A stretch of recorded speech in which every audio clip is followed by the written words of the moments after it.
বিসমিল্লাহির রহমানির রহিম। প্রিয় দেশবাসী, আসসালামু আলাইকুম। তো আমি আজকে দেশ এবং প্রবাসে যারা আছেন সবার উদ্দেশ্যে কিছু কথা বলবো। বলতে উঠে এলে অবশ্যই ক্ষমা দৃষ্টিতে দেখবেন। তো আসলে কিছুদিন যাবৎ সবাই প্রবাস এবং দেশে সবাই কষ্টের ভিতরে আছে। বিশেষ করে প্রবাসে যারা আছে, আসলে ফ্যামিলি কারোর সাথে যোগাযোগ করতে পারতেছি না। দেশ এবং দেশের মানুষ, প্রিয়জন, মা বাবা, ভাই বোন, স্ত্রী সন্তান কে কীভাবে আছে, আসলে আমরা কোনোভাবেই কারোর সাথে যোগাযোগ করতে পারছি না এই মুহূর্তে। তো এখানে যে পেপারটি লেখা আছে আমার কাছে আসলে স্পষ্ট দেখাচ্ছে না। দেশ বাঁচান, দেশের মানুষকে বাঁচান, দল মত নির্বিশেষে দেশ রক্ষা করুন। আরেকটি পেপার লেখা আছে আমার এখানে, আসলে এটা ক্যামেরায় স্পষ্ট আসতে আসে না। তো এটাই লেখা আছে, বর্তমানে দেশে ইন্টারনেট না থাকায় যে যেভাবে পারছে গুজব ছড়িয়ে দিচ্ছে, যা দ্বারা দেশ ও দেশের মানুষ অফুরন্ত ক্ষতির সম্মুখীন হচ্ছে। তো আসলে এখানে যে কথাগুলো লেখা আছে এটাই বাস্তব। তো গুজব কিভাবে ছড়াচ্ছে সেটা আপনাদের কিছু প্রমাণ আমি আসলে এখানে স্ক্রিনশট মেরে রেখেছি, দেখাচ্ছি। দেখেন, এটা হয়তো সম্ভবত ইন্ডিয়ান নিউজ। এখানে এমনভাবে এগুলি উপস্থাপন করা হচ্ছে সোশ্যাল মিডিয়ায়, যা দ্বারা সারা বিশ্বের দরবারে বাংলাদেশের ভাবমূর্তি এবং বাংলাদেশকে একটা জঙ্গি রাষ্ট্র হিসাবে আসলে পরিচিত করার জন্য বিভিন্ন মিডিয়া জগৎ, ইউটিউবাররা এবং আমাদের অন্যান্য দেশ যেভাবে যারা পারছে বাংলাদেশের যে উন্নয়ন দেখে যারা একদিন হিংসায় জ্বলছে, তারাই বিশ্বের দরবারে আমাদের দেশটাকে, দেশের মানুষকে কিভাবে ছোট করবে সেটা নিয়ে খুব তারা জোরভাবে চেষ্টা চালাচ্ছে। এখানে লেখছে, অশান্ত বাংলাদেশ, হেলিকপ্টারে নজরদারি। দেখুন, এখানে একটি স্ক্রিনশট মারা আছে, এগুলি ইউটিউবাররা করছে। এখানে লেখা আছে, দৌড়ে পালাচ্ছে সেনাবাহিনী। আসলে এগুলি কিন্তু গুজব, এরকম পরিস্থিতি বাংলাদেশে হয় না এখন পর্যন্ত ইনশাআল্লাহ।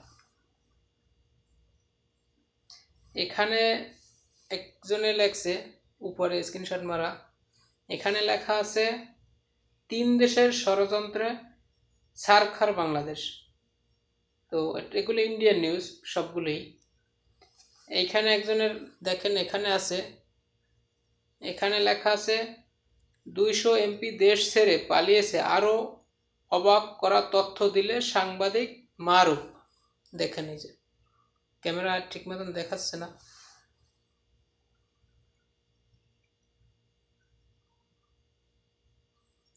তো এইভাবে 24 ঘন্টার মধ্যে পদত্যাগ বর্তমানে প্রধানমন্ত্রীর।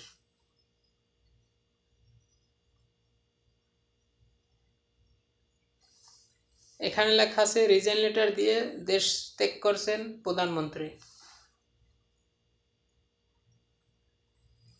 তো এভাবে বিভিন্ন রকম বহুত আছে, আমার কাছে অনেক আছে আসলে এগুলি। তো এগুলি বলতে গেলে অনেক বড় লম্বা ভিডিও হবে, আমি অল্পতে শেষ করব। দেখেন, এখানে কতগুলি যে গাড়ি বর্তমানে, এখানে শুধু গাড়ি না, বাংলাদেশ বর্তমানে আসলে সারা বিশ্বে যেখানে যুদ্ধ চলতেছে দেখতেছেন আপনারা, সব দেশের বর্তমানে আর্থিক অবস্থা খুবই খারাপ। এর ভিতরে টিকে থাকাটা হয়েছে আমাদের মেইন।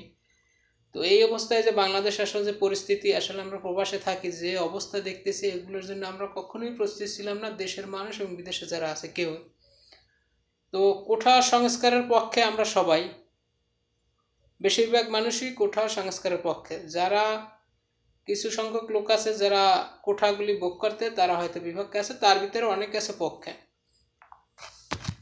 তো কোঠা সংস্কারের পক্ষে আজকে যেভাবে দেশে ভাঙচুর, দেশে যেভাবে রাষ্ট্রীয় সম্পদ নষ্ট করা হচ্ছে, আজকে দেখেন ইন্টারনেট ব্যবস্থা না থাকায় এখন পর্যন্ত যে পরিমাণ ক্ষতির সম্মুখীন দেশ হয়েছে, এই ক্ষতি কাটাই উঠতে আবার কত বছর দেশ লাগবে সেটা আপনাদের একবারও কি চিন্তা ভাবনা করছেন?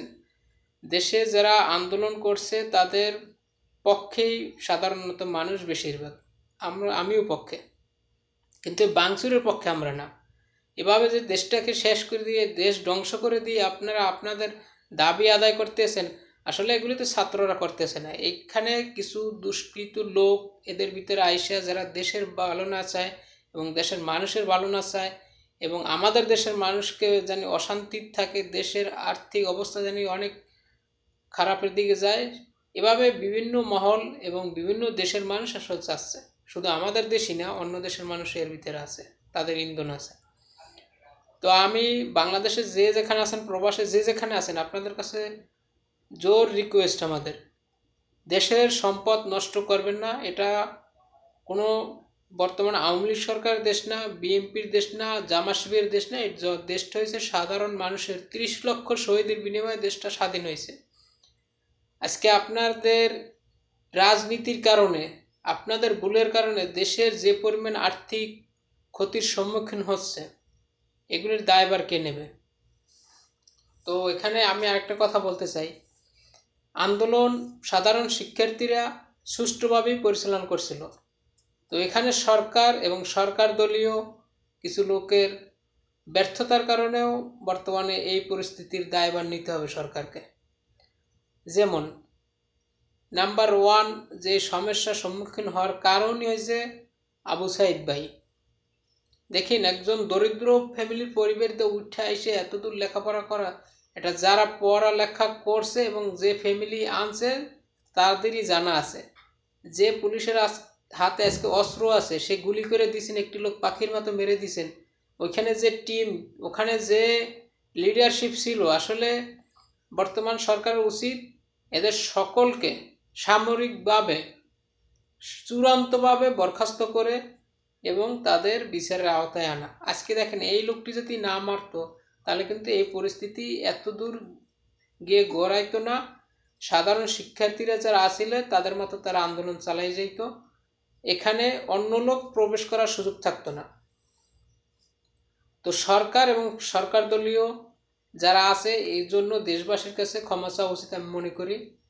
আসলে এখন পর্যন্ত যারা শহীদ হয়েছেন তাদের ক্ষতিপূরণ দেওয়ার কোনো সরকার বা আমার বা আপনার কারো সাধ্য নেই, কেননা যার হারায় সে বোঝে।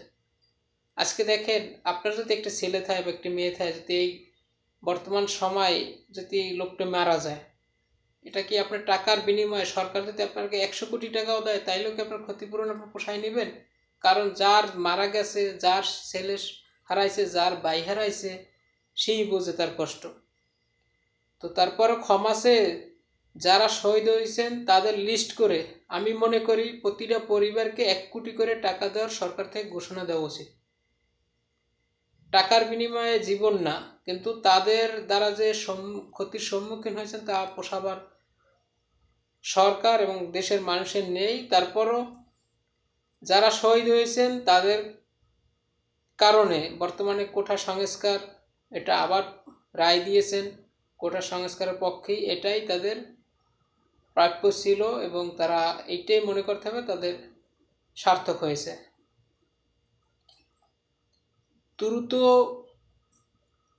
যত দ্রুত সম্ভব নেট চালু করা, দেশ নেট এবং সিম কার্ডে কল যাওয়া সবগুলি স্বাভাবিক করে দেওয়া, এটা হচ্ছে সরকারের দ্রুত চালু করা। কারণ এই নেট না থাকার কারণে অন্য দেশ থেকে যেভাবে পারছে গুজব ছড়িয়ে দিচ্ছে, যার কারণে দেশের অফুরন্ত ক্ষতি হচ্ছে, মানুষ বিভ্রান্তির মতো পড়ছে, মানুষ অশান্তি ভিতরে আছে। যার কারণে আপনারা যত দ্রুত সম্ভব নেট চালু করে দেন।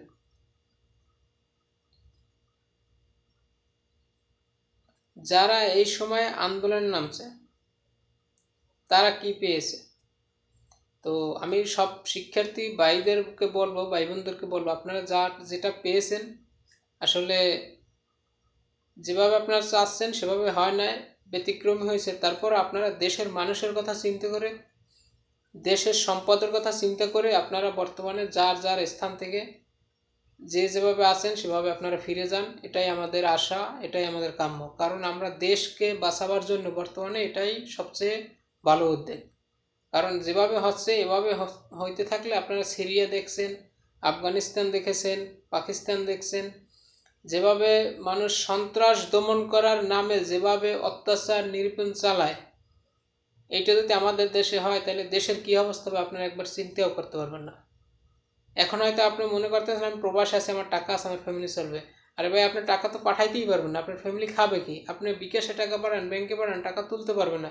দেশে এইভাবে কোনো ব্যবস্থা থাকবে না, দেশে খানা থাকবে না, দেশে আপনার ফ্যামিলির কেউ অসুস্থ, ডাক্তারের কাছে নিতে পারবেন না।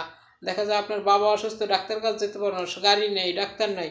তখন আসলে আপনারা এগুলি উপলব্ধি করতে পারবেন। এখন যারা এই দেখা যায় প্রবাসে আছেন, দেশে আছেন, বুঝতে আছেন হ্যাঁ যেটা হইতেছে ভালো হইতেছে, যেটা হইতেছে সরকার দমন হইতেছে, আসলে সরকার দমন হইতেছে, দেশ দমন হইতেছে, দেশের মানুষ দমন হইতেছে, সবাই এরা আক্রান্ত হইতেছে, শুধু সরকার না।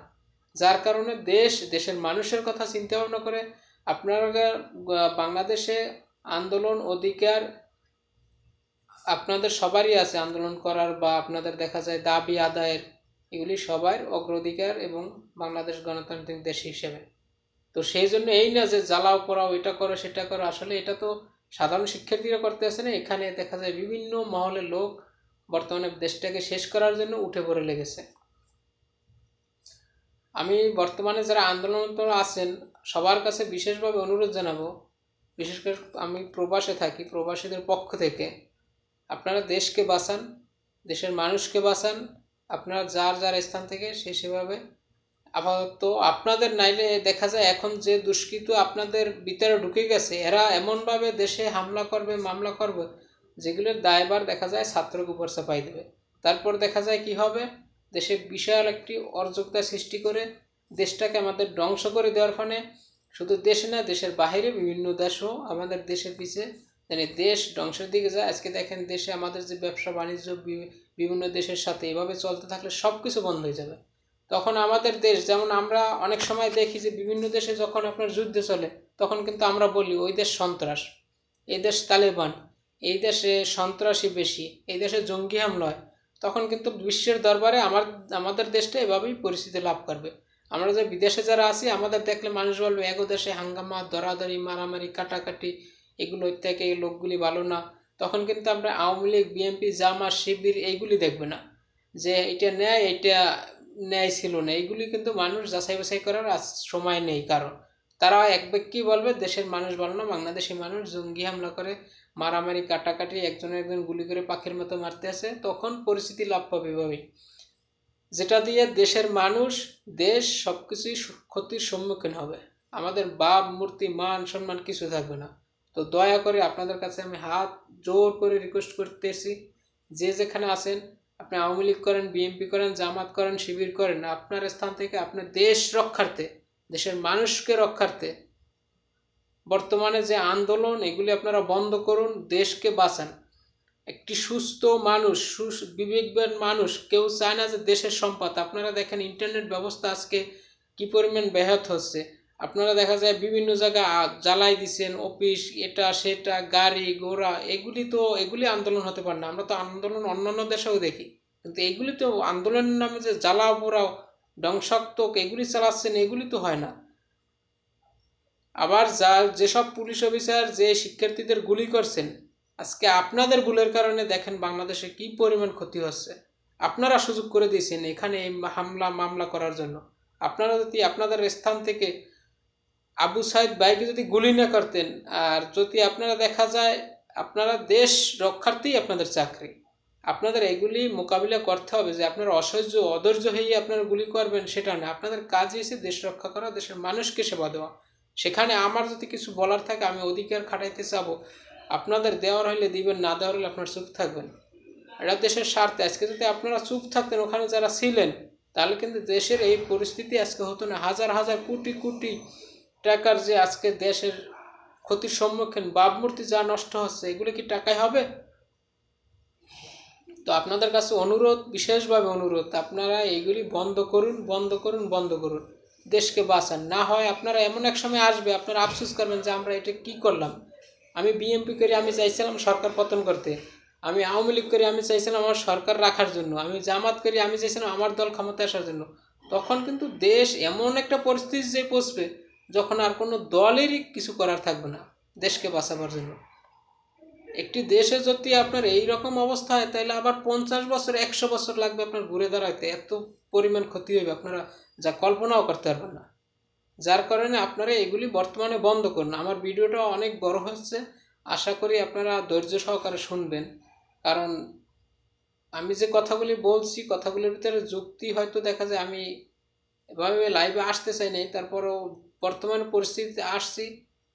আসলে খুবই, এই যে আমরা ডিউটি করি, কাজে যাই, আসলে খুবই সারাদিন মন খারাপ থাকে, দেশের টেনশন করি, মানুষের টেনশন করি, বাচ্চার টেনশন করি, মা বাবা ভাই বোন আত্মীয় স্বজন সবাইকে নিয়ে সারাদিন টেনশনে থাকি, কাজে মন বসে না।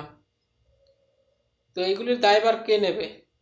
আজকে দেখেন আমরা যদি এইভাবে হইতে থাকে, দেশে যদি রেমিটেন্স না যায়, দেশের সব কিছু বন্ধ হয়ে যায়, তাহলে তো দেশে খানা থাকবে না, মানুষ কিনবে কি? আপনার টাকা আছে, আপনি বিদেশ থাকেন, আর যারা রাজনীতি করে তাদের হাজার হাজার কোটি টাকা আছে, তাদের বিদেশে বাড়ি গাড়ি আছে, তাদের দেখা যায় সেভাবেই তারা আছে যে দেশে যুদ্ধ চললেও তারা চলে যেতে পারবে, কিন্তু মারা যাবে আমি, সাধারণ পাবলিক, অন্য অন্য যারা আছে তারাই ক্ষতির সম্মুখীন হবে, তাদের পরিবার পরিজন।